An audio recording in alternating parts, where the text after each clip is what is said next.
दोस्तों, अगर आप ट्रेडिंग में एक्सपर्ट बनना चाहते हैं तो आपको कैंडल स्टिक पैटर्न के बारे में पता होना बहुत ज़्यादा ज़रूरी है। और सोचिए, अगर आपको ये पता चल जाए कि किस टाइप का कैंडल बनने के बाद शेयर की प्राइस ऊपर जाती है और किस टाइप का कैंडल स्टिक पैटर्न बनने के बाद शेयर की प्राइस नीचे आती है, तो सोचिए आप इस नॉलेज का यूज़ करके कितना पैसा कमा सकते हैं। तो इस वीडियो में हम 6 ऐसे ही कैंडल स्टिक पैटर्न के बारे में जानने वाले हैं जो बहुत ही फेमस कैंडल स्टिक पैटर्न है और जिनका यूज़ मार्केट में बहुत ज़्यादा किया जाता है। तो चलिए दोस्तों, वीडियो को शुरू करते हैं। दोस्तों, इस वीडियो में हम जिस भी कैंडल स्टिक पैटर्न के बारे में बात करने वाले हैं उन सभी का नाम आपको स्क्रीन पर नज़र आ रहा होगा। और हमारा इसमें जो पहला कैंडल स्टिक पैटर्न है वो है हैमर कैंडल स्टिक पैटर्न। तो दोस्तों, हैमर यानी हथौड़ा, आपको इसके नाम से ही समझ आ रहा होगा कि ये जो कैंडल बनती है ये थोड़ी बहुत हथौड़े जैसी दिखाई देती है। और अभी ये जो आपको स्क्रीन पर कैंडल नज़र आ रही है ये एक हैमर कैंडल है। इसका ये जो बीच का पार्ट है ये कैंडल की बॉडी है और ये उसकी ऊपर की डंडी है, इसे अपर विक कहा जाता है। और ये जो इसकी नीचे की डंडी है ये लोअर विक कहा जाता है। अब दोस्तों, एक कैंडल को हैमर कैंडल बनने के लिए ये 4 कंडीशन फुलफिल होना बहुत ज़्यादा ज़रूरी है। पहला, शेयर डाउन ट्रेंड में होना चाहिए, यानी शेयर की प्राइस गिर रही होनी चाहिए। अगर शेयर अप ट्रेंड में है यानी शेयर की प्राइस बढ़ रही है और उस बीच अगर कोई हैमर कैंडल बनती है तो हम उसे हैमर कैंडल कंसीडर नहीं करेंगे। दूसरा, एक कैंडल को हैमर कैंडल बनने के लिए उसकी अपर विक नहीं होनी चाहिए और अगर हो तो बहुत छोटी होनी चाहिए। और जो उसकी लोअर विक है वो बहुत लंबी होनी चाहिए, यानी उसकी जो बॉडी है उससे डबल या उससे भी बड़ी होनी चाहिए, क्योंकि लोअर विक जितनी लंबी होगी वो उतनी ही स्ट्रॉन्ग कैंडल बनेगी। अब तीसरा है, हैमर कैंडल ग्रीन कलर की भी हो सकती है और रेड कलर की भी हो सकती है। इसमें कलर मैटर नहीं करता है, लेकिन हाँ, ग्रीन कैंडल ज़्यादा वैलिड मानी जाती है। और हमारी 4th कंडीशन है कि जो हैमर कैंडल बनी है तो उसकी जो नेक्स्ट कैंडल बनेगी वो हैमर कैंडल के ऊपर बननी चाहिए। अगर नेक्स्ट कैंडल हैमर कैंडल के नीचे बनती है तो हम उसे हैमर कैंडल कंसीडर नहीं करेंगे। तो दोस्तों, ये चारों कंडीशन अगर फुलफिल होती है तो इसका मतलब है कि यहाँ से मार्केट ट्रेंड चेंज कर सकता है। मतलब अभी तक शेयर की प्राइस गिर रही थी, अब यहाँ से शेयर की प्राइस बढ़ सकती है। ये एक बुलिश सिग्नल है और इसमें जो आपकी एंट्री होगी वो हैमर कैंडल के हाई ब्रेक होने पर होगी और आपका जो स्टॉप लॉस होगा वो हैमर कैंडल के नीचे होगा। मतलब हैमर कैंडल का लोएस्ट पॉइंट आपका स्टॉप लॉस होगा। अब दूसरा है हमारा hanging man candle stick pattern. ये दिखने में तो बिल्कुल हैमर की तरह दिखाई देती है, लेकिन ये एक बेयरिश सिग्नल देती है और इसे भी बनने के लिए ये 4 कंडीशन फुलफिल होना ज़रूरी है। पहला, शेयर अप ट्रेंड में होना चाहिए, यानी शेयर की प्राइस बढ़ रही होनी चाहिए। दूसरा, इसमें भी अपर विक बहुत छोटी होनी चाहिए या तो नहीं होनी चाहिए और जो लोअर विक है वो इसकी बॉडी से डबल या उससे भी बड़ी होनी चाहिए। तीसरा, हैंगिंग मैन कैंडल का कलर ग्रीन भी हो सकता है और रेड भी हो सकता है, लेकिन रेड ज़्यादा वैलिड माना जाता है क्योंकि ये एक बेयरिश सिग्नल देती है। और 4th कंडीशन है, एक हैंगिंग मैन कैंडल बनने के बाद उसकी जो अगली कैंडल बननी चाहिए वो हैंगिंग मैन कैंडल के नीचे बननी चाहिए। अगर वो हैंगिंग मैन कैंडल के ऊपर बनती है तो हम उसे हैंगिंग मैन कैंडल कंसीडर नहीं करेंगे। अब जब ये चारों कंडीशन फुलफिल हो जाती है तो आपकी जो एंट्री होगी वो हैंगिंग मैन कैंडल का लो ब्रेक होने पर होगी। और क्योंकि आप शॉर्ट सेल कर रहे हैं इसलिए जो आपका स्टॉप लॉस होगा वो हैंगिंग मैन कैंडल का हाईएस्ट पॉइंट होगा। नाउ दोस्तों, हमारा जो 3rd कैंडल स्टिक पैटर्न है वो है इन्वर्टेड हैमर, मतलब उल्टा हथौड़ा।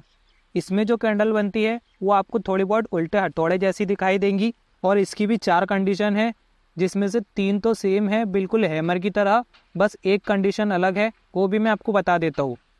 तो दोस्तों, पहली कंडीशन है शेयर डाउन ट्रेंड में होना चाहिए, जो कि हैमर के केस में हो रहा था। लेकिन जो इसकी दूसरी कंडीशन है वो थोड़ी अलग है।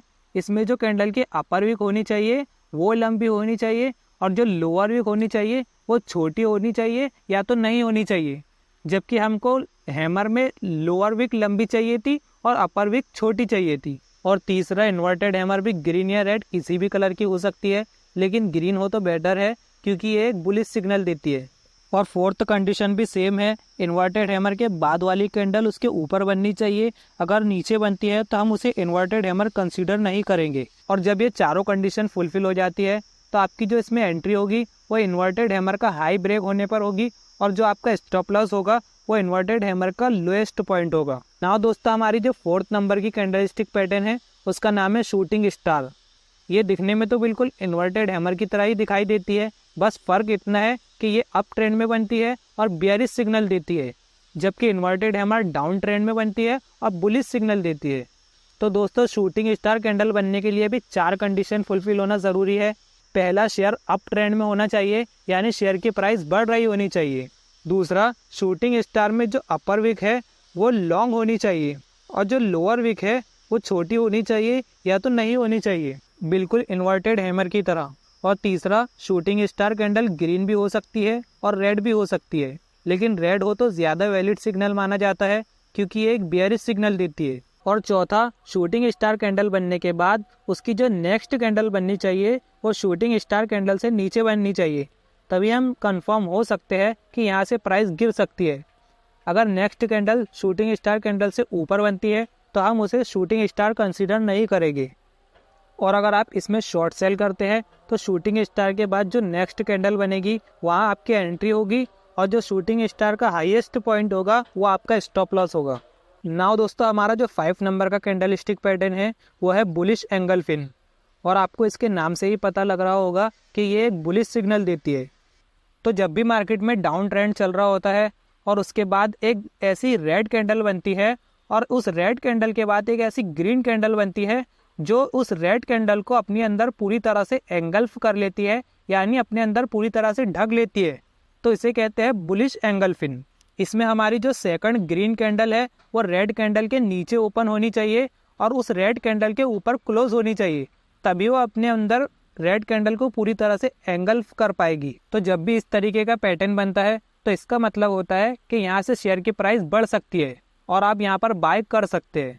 अगर आप इसमें बाय करना चाहते हैं तो ग्रीन कैंडल के बाद वाली कैंडल में आप बाय कर सकते हैं और जो ग्रीन कैंडल का लो होगा वो आपका स्टॉप लॉस होगा, जैसा कि आपको स्क्रीन पर नजर आ रहा है। नाउ दोस्तों, हमारा जो 6 नंबर का कैंडल स्टिक पैटर्न है उसका नाम है बियरिश एंगल फिन। ये बुलिश एंगल फिन का जस्ट अपोजिट है और ये एक बियरिश सिग्नल देता है, यानी इस तरीके का पैटर्न बनने के बाद शेयर की प्राइस गिर सकती है।